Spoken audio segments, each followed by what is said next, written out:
બધા લોકો આવ્યા હોય, ગુજરાતના આપણા પનોતા મહેમાન આવ્યા હોય ને બરાબર જે બોલા ભાઈ બોલો ભારત માતા કી, ભારત માતા કી, વંદે વંદે। આજે સન્માન સમારોહમાં ઉપસ્થિત આપણા કેબિનેટ મંત્રી આદરણીય નરેશભાઈ પટેલ, આપણા મોરચાના નવા રહેલા ગુજરાત સરકારના પૂર્વ મંત્રી, વિધાનસભાના અધ્યક્ષ મુરબ્બી ગણપતભાઈ સાહેબ અને આપણા પૂર્વ સાંસદ અને ગુજરાત ભાજપના ઉપાધ્યક્ષ તરીકે જેમની નિમણૂક થઈ છે એવા આપણા ગીતાબેન રાઠવા, સન્માનીય મંચ, પત્રકાર મિત્રો અને સંતશ્રીઓને મારા સૌને વંદન, અભિનંદન। આજે છોટાઉદેપુર જિલ્લામાં આજે બધા મંત્રીઓ આવ્યા અને આજે બધા તમે બધાએ વોટ પાડી દીધો છે। આજે છોટાઉદેપુરની ધરતી પર ગુજરાત સરકારના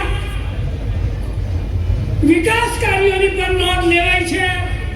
આજે કેટલાક લોકો બહારથી આવીને અહીંયા બરાબર આદિવાસી સમાજને ગુમરાહ કરવાનું કામ કરી રહ્યા છે, પણ મારે કહેવું છે કે હાલના વડાપ્રધાન નરેન્દ્ર મોદી સાહેબે આદિવાસી સમાજની ચિંતા કરી છે એવી કોંગ્રેસના લોકોએ કોઈ કરી નથી ભાઈ।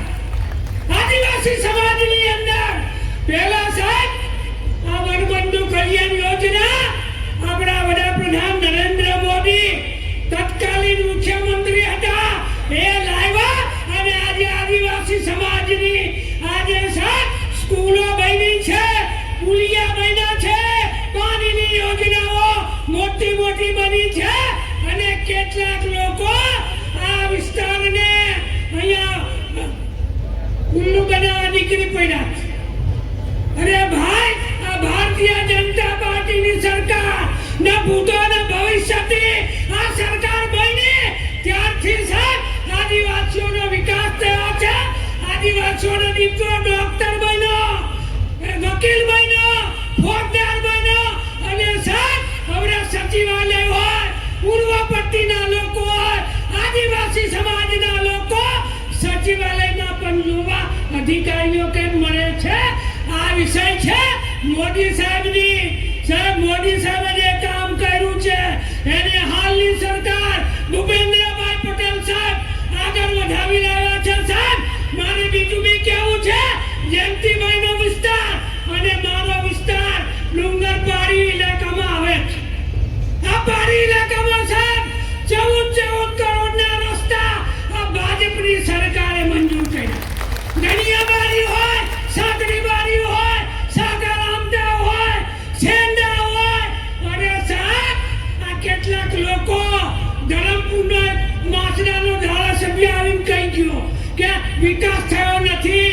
અરે મારા ભાઈ, તું જોવા જા, અમારી સરકારે 2800 નસવાડી તાલુકામાં આવાસ આપ્યા, કેટલા પુલિયા બનાવ્યા, રસ્તા બનાવ્યા અને છોટાઉદેપુર જિલ્લો આખો સાહેબ અમે ભૂપેન્દ્રભાઈ પટેલનો મુખ્યમંત્રીનો આભાર માનીએ છીએ અને વિધાનસભામાં જ્યારે સાહેબ અમે બોલીએ છીએ, નાનીની જરૂરી હોય, મોટી જરૂરી હોય, આ ડંકાની ચોટ પર પુલ મંજૂર કર્યો છે ભાઈ। આ કામ આ સરકારે કર્યું છે। હજુ મહાનુભાવો બધા બોલવાના છે પણ મારી વાત એક જ છે, આદિવાસી સમાજને જે ભારતીય જનતા પાર્ટીની સરકાર આટલું બધું આવેલું છે ભાઈ, એટલે તમે કોઈ બીજાને પહેવા ન દેતા। ભારત માતા કી। આપ સૌની સમક્ષ ધારાસભ્ય શ્રી સંઘે